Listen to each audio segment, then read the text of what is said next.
Aujourd'hui, nous allons parler des promesses de Dieu pour ta vie. 4 secrets pour saisir les promesses. Bienvenue sur Exponentiel Lifestyle, ici Luc Dumont. Merci d'être là encore aujourd'hui. Exponentiel Lifestyle a comme objectif d'activer en toi le serviteur, la servante, le disciple de Jésus, de t'équiper, te former, afin que tu puisses devenir puissant pour Dieu, afin que tu puisses devenir un outil entre les mains de Dieu pour changer, révolutionner le monde. Aujourd'hui, ça va être extrêmement intéressant parce qu'on va parler de comment saisir les promesses, comment avoir accès aux promesses de Dieu dans notre vie. J'aimerais établir en commençant que Dieu a des plans, il a des promesses merveilleuse pour ta vie. D'ailleurs, pour t'aider à prendre possession de tout ça, j'ai créé une masterclass tout à fait gratuite que j'aimerais t'offrir en commençant, qui s'appelle 5 essentiels pour réussir ton ministère. Si tu es dans le ministère, si tu as à cœur le ministère, si tu veux te lancer dans le ministère, c'est une masterclass parfaite pour toi. Le lien est dans la description de cette vidéo et tu peux y accéder tout à fait gratuitement. Je vais te donner 5 essentiels qui sont vraiment puissants pour te permettre de réussir, non seulement faire un ministère, mais réussir ton ministère. Alors aujourd'hui, j'aimerais parler avec toi des promesses de Dieu. L'une des choses que, en tant que disciple de Jésus, qu'on a besoin de comprendre, c'est que nous ne sommes pas appelés à juste être ici-bas sur terre et métro, boulot, dodo. On est appelé à être des influences. On est appelé à accomplir quelque chose sur la terre. J'aime beaucoup ce passage dans le psaume 68 au verset 28 qui dit « Ton Dieu ordonne que tu sois puissant ». C'est tellement fort. Ce n'est pas optionnel. Je dois être puissant. Pourquoi? Parce que j'ai un territoire spirituel à conquérir. Il y a des choses que nous devons accomplir avec notre vie. Ce que Dieu t'appelle à accomplir est différent de ce que j'ai à accomplir, mais sois certain d'une chose, c'est que Dieu a des choses pour toi. Il a préparé des choses et il a déclaré des promesses sur ta vie. Maintenant, nous avons une responsabilité pour les réaliser. Alors aujourd'hui, je vais regarder avec toi à 4 choses, 4 secrets qui vont te permettre de littéralement saisir les promesses de Dieu pour ta vie. La première chose, c'est deviens le marteau de Dieu. Ce n'est pas quelque chose qu'on entend nécessairement souvent, mais il nous appelle à être un marteau. Dans Jérémie chapitre 51 au verset 20, il dit « Tu as été pour moi un marteau, un instrument de guerre. » Dieu t'appelle à prendre possession de ses promesses. Et les promesses de Dieu doivent être saisies.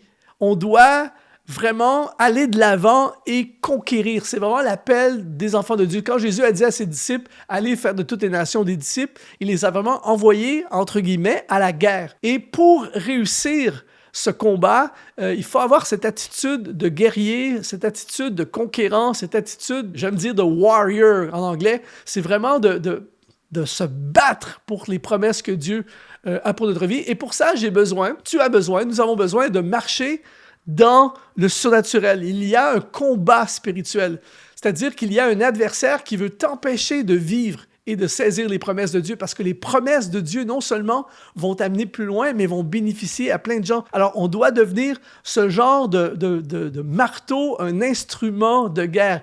Un homme, une femme, un disciple de Jésus aguerri qui marche vraiment avec Dieu devient littéralement une machine de guerre, une machine de conquête, quelqu'un qui se bat, qui prend le territoire. Josué, par exemple, quand on étudie l'Ancien Testament, on s'aperçoit que Josué a été le marteau de Dieu. David a été le marteau de Dieu. Paul, dans le Nouveau Testament, a été le marteau de Dieu. En d'autres mots, quelqu'un qui n'a pas peur d'aller de l'avant, d'activer le surnaturel dans sa vie et de prendre possession du territoire. Il y a des choses dans ta vie qui ne peuvent pas se réaliser à moins que tu deviennes un marteau spirituel, à moins que tu actives cette œuvre surnaturelle. Il y a des choses que naturellement, je n'y arriverai pas. Je ne pourrai pas faire certaines choses dans ma vie, dans mon ministère, dans mon appel, dans ma mission, si j'y vais seulement dans le naturel. Et on aime beaucoup dire ici à Exponentiel que le surnaturel devienne ton naturel. Et quelqu'un qui marche et qui devient le marteau de Dieu, c'est quelqu'un qui vit constamment dans le surnaturel. C'est quelqu'un qui est disponible pour Dieu et c'est quelqu'un qui est guerrier dans son état d'esprit, dans sa façon de vivre. Il n'a pas peur de bouger, d'avancer. Et alors aujourd'hui, je déclare sur ta vie que tu vas foncer, que tu vas aller de l'avant dans ce que Dieu a dit sur toi. Tu ne laisseras pas l'intimidation des hommes, tu ne laisseras pas la peur des hommes, tu ne laisseras pas les craintes humaines t'empêcher de prendre possession de ce que Dieu a pour toi. Donc, la première chose, c'est deviens le marteau de Dieu. Deuxièmement, comprends le plan de Dieu. Dans Éphésiens chapitre 5, au verset 17, il dit « C'est pourquoi ne soyez pas inconsidérés, mais comprenez quelle est la volonté du Seigneur. » Il est très important, et je ne le dirai jamais assez, il est même essentiel pour devenir quelqu'un qui vit les promesses de Dieu, d'être quelqu'un qui comprend le plan de Dieu. Quelqu'un qui marche à chaque jour de sa vie avec cette perspective qu'il est à l'intérieur d'un plan. Quand on étudie, par exemple, un des personnages que j'ai beaucoup étudié dans le Nouveau Testament, c'est l'apôtre Paul. C'est fascinant, je t'encourage à le faire. Il y a tellement de textes, tellement d'informations sur lui. Mais une des choses qui me fascine de l'apôtre Paul, c'est qu'il n'est pas juste quelqu'un qui se lève un matin puis qu'est-ce qu'on pourrait faire aujourd'hui. Ce n'est pas quelqu'un qui subit la vie. Ce n'est pas quelqu'un qui est juste entraîné puis on verra bien ce qui arrivera. C'est vraiment un homme qui était extrêmement dirigé par l'esprit, mais en même temps, c'était un homme qui avait un plan. C'était un homme qui marchait à l'intérieur d'un plan. Il était dirigé par Dieu. On va aller à Rome, on va faire telle chose, on va implanter une église, on va aller former une équipe, on va former des gens qui vont être là, on va écrire des textes pour encourager, on va retourner visiter les églises. Il était constamment dans le plan de Dieu. À un moment donné, le prophète annonce quelque chose de dangereux, une menace pour lui, alors qu'il va aller à Jérusalem. Tous les disciples disent « Non, on n'y va pas, c'est trop dangereux. » Lui, il savait que c'était le plan d'y aller. Donc, il dit « Arrêtez de paniquer, je dois aller à Jérusalem, je dois être là-bas, c'est le plan de Dieu. » Et c'est pour ça que l'apôtre Paul a été un homme qui a vécu pleinement les promesses de Dieu parce que c'était un homme qui comprenait le plan de Dieu. Alors, je veux vraiment t'encourager à étudier ce sujet. J'ai va voir dans mes formations, j'ai fait plein de formations sur le sujet, j'ai fait toutes sortes d'informations pour aider à comprendre ta destinée, à comprendre le plan de Dieu, à découvrir la volonté de Dieu. Tu dois absolument devenir une personne qui comprend ce que Dieu est en train de faire si tu veux être un homme, une femme qui vit les promesses de Dieu. La troisième chose, c'est être guidé par une vision. C'est un peu dans le même état d'esprit de ce qu'on vient de parler, mais c'est encore plus précis. Dans Actes chapitre 26, au verset 19, Paul dit « En conséquence, roi Agrippa », là il s'adresse au roi, c'est pas n'importe qui, il parle au roi. Je n'ai point résisté à la vision céleste. En fait, l'apôtre Paul est en train de donner son témoignage, si je peux utiliser cette expression, au roi, parce que Dieu avait déclaré qu'il serait mon témoin en parlant de Saul de Tarse, qui deviendra Paul. Il avait dit, je l'ai choisi pour être mon témoin devant les rois et devant les nations et devant les fils d'Israël. Et donc là, il est en train de vivre la promesse. Il est en train de rendre témoignage devant le roi, mais ce qui est intéressant, c'est que quand il parle de son témoignage, il n'est pas en train de dire « mes projets, j'ai envie de faire ça ». Non, il est en train de dire « j'ai reçu une vision céleste ». Et si je suis ici, et si je suis en train de faire ce que je fais, c'est parce que je suis animé par quelque chose de plus grand. Je suis animé par une vision céleste. Je côtoie depuis des années plein de croyants dans différentes églises, des leaders, des pasteurs, plein de gens qui sont dans le service pour le Seigneur. Mais très souvent, je parle avec des gens qui ont des projets. Et c'est bien d'avoir des projets. Mais je suis toujours fasciné parce que je dois avouer que ce n'est pas la majorité. Je suis toujours fasciné quand je parle avec quelqu'un qui est animé d'une vision, qui a reçu de la part de Dieu une vision pour son ministère, une vision pour son business, une vision pour sa vie et qui fonctionne, dirigé, inspiré, lancé, propulsé par une vision céleste. Et je peux t'assurer que ceux qui ont vraiment reçu une vision vont toujours plus loin, sont toujours plus audacieux et vivent plus.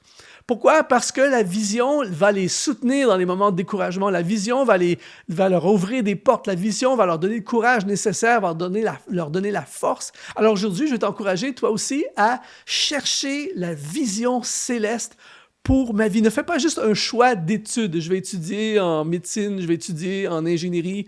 Non, fais un choix qui est motivé, qui est guidé, propulsé par une vision céleste. J'étudie en médecine parce que Dieu m'appelle dans ce domaine. J'ai reçu quelque chose de la part de Dieu. Je lance un business, pas juste pour faire des finances et de l'argent. J'ai reçu une vision de Dieu de démarrer une entreprise qui va me permettre de faire des profits et de contribuer à l'œuvre de Dieu, de bâtir des choses pour le royaume.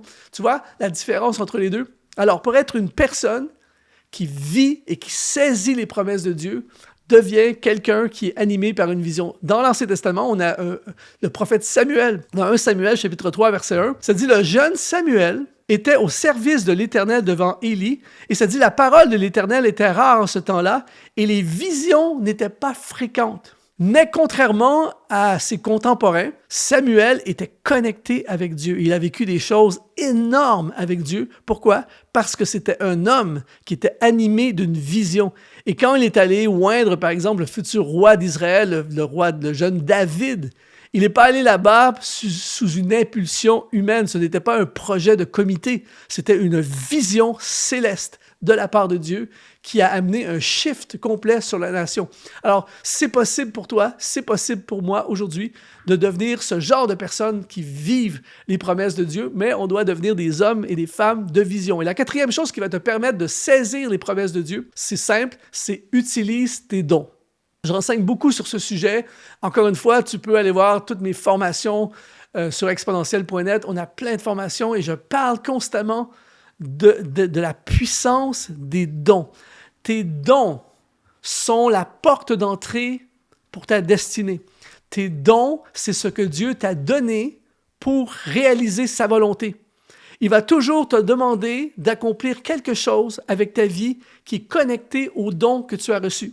Et dans l'hébreu, le mot hébreu qu'on utilise pour don, c'est le mot matan, qui veut dire cadeau. Tes dons, c'est un cadeau que Dieu t'a donné. C'est une grâce, une faveur. Si tu sais chanter, si tu as un talent, tu as un don pour chanter, ça vient de Dieu, c'est un cadeau. Si tu sais prêcher, c'est un cadeau. Si tu sais diriger une entreprise, si tu as du leadership, si tu sais organiser, c'est un don. Si tu es créatif, peu importe c'est quoi tes dons, c'est un cadeau et c'est la porte d'entrée de ta destinée. Dans Proverbes, écoute bien ceci, Proverbes chapitre 18, verset 16, « Les présents d'un homme lui élargissent la voie et lui donne accès auprès des grands. » Ici, le mot « présent », c'est le mot « cadeau », c'est le mot « matan », c'est le mot « don ». Il dit que nos dons, ici on pense tout le temps que tu donnes un cadeau, ça va t'élargir la foi, c'est pas ça du tout.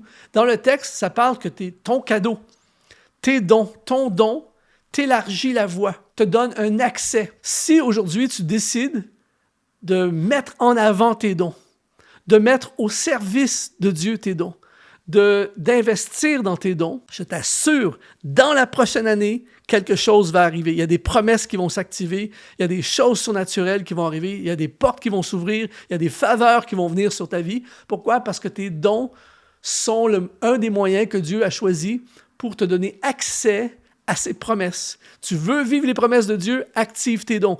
T'actives tes dons, tu vivras les promesses de Dieu. Donc, oui, on peut vivre les promesses de Dieu aujourd'hui, on peut les saisir. Tout ce qu'on a à faire, c'est on devient un marteau pour Dieu, un instrument de guerre, un guerrier, une guerrière. On étudie et on cherche le plus possible à comprendre le plan de Dieu. On cherche une vision et on construit quelque chose qui est activé par une vision qui vient de Dieu et on utilise nos dons et regarde bien les choses formidables qui vont prendre place dans ta vie. Si tu veux aller plus loin encore avec moi aujourd'hui, eh bien c'est simple. Je t'invite à me rejoindre dans la masterclass tout à fait gratuite, 5 essentiels pour accomplir ton ministère cette année. Le premier lien qui apparaît dans la description de cette vidéo, tu cliques là-dessus et tu as toutes les informations pour avoir accès à cette masterclass. 5 essentiels pour que tu réussisses ton ministère. Dieu a des promesses formidables pour toi. Je te souhaite de tout cœur de les vivre et je prie et j'espère de tout cœur que cette formation, que cette vidéo a pu être une inspiration pour toi. Ici Luc Dumont, ça a été un honneur de te servir. Sois exponentialisé.